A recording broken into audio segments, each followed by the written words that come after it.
এই LED smart টিভিটা হচ্ছে ব্যাকলাইটের সমস্যা। আমি চেক করছি যে ব্যাকলাইটে লাইন পাচ্ছে না, ব্যাকলাইটটা আমি চেঞ্জ করতেছি। তো ব্যাকলাইট অটোমেটিক আমি সেটিং করে ফেলছি। তো ভিডিও বড় হবে বলে আমি দ্রুত দেখানোর জন্য চেষ্টা করতেছি। তো এখানে লাইট লাগানো শেষ, আমি পর্দাটা লাগিয়ে নিতেছি।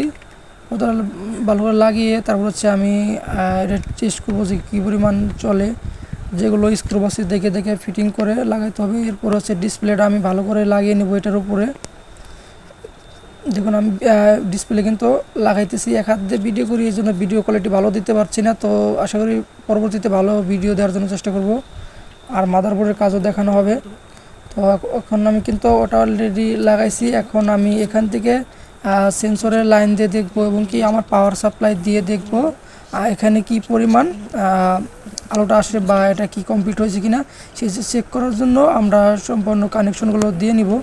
দেওয়ার পর চেক করে নিয়ে তারপর হচ্ছে ভালো করে ডিসপ্লে সবগুলো ডিসপ্লে কভার যে গ্লাস এগুলো ভালো করে পরে লাগাবো। আগে একটাবার চেক করে নিই।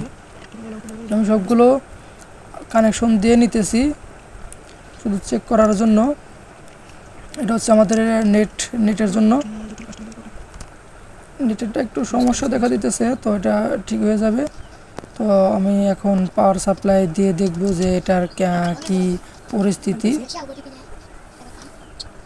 এটাকে আমি পাওয়ার কানেকশন দিতেছি, দেখবো যে এখানে লাইন পাচ্ছে কিনা। যদি পেয়ে থাকে তাহলে অবশ্যই এখন ঠিক আছে। হ্যাঁ, আশা করি এখানে হয়ে গেছে, ক্লিয়ার হয়েছে। তো এখানে ডিসপ্লে কোনো সমস্যা নেই। তো এখন আমি ভালো করে লাগিয়ে নেব। আর এই টিভিটা হচ্ছে ডাবল গ্লাস। তো আগে ভালো করে লাগাই নিছি ডিসপ্লে এবং গ্লাস সহকারে। এখন যে এক্সট্রা একটা গ্লাস থাকে সেই গ্লাসটা কিন্তু আমি ভালো করে স্থাপন করে নিচ্ছি। আর এটা লাগানোর জন্য ভিতরে যে আটাটা থাকে আটা দেওয়া হয়, প্লাস হচ্ছে তার সাথে মানে ভালো করে হার্ড করার জন্য আমরা যে গাম টিপ আছে সেটা পানি কালার, ওটা চতুর্দিক দিয়ে একটা করে রাউন্ড দিয়ে নিব, তাহলে ভালো হবে, পরবর্তী যেন সমস্যা না হয়। সেক্ষেত্রে আমি আরেকবার চেষ্টা করে নিয়ে দেখতে যে কমপ্লিট করার পর যে ভালো হয়েছে, আশা করি সম্পূর্ণ ভালো হয়েছে।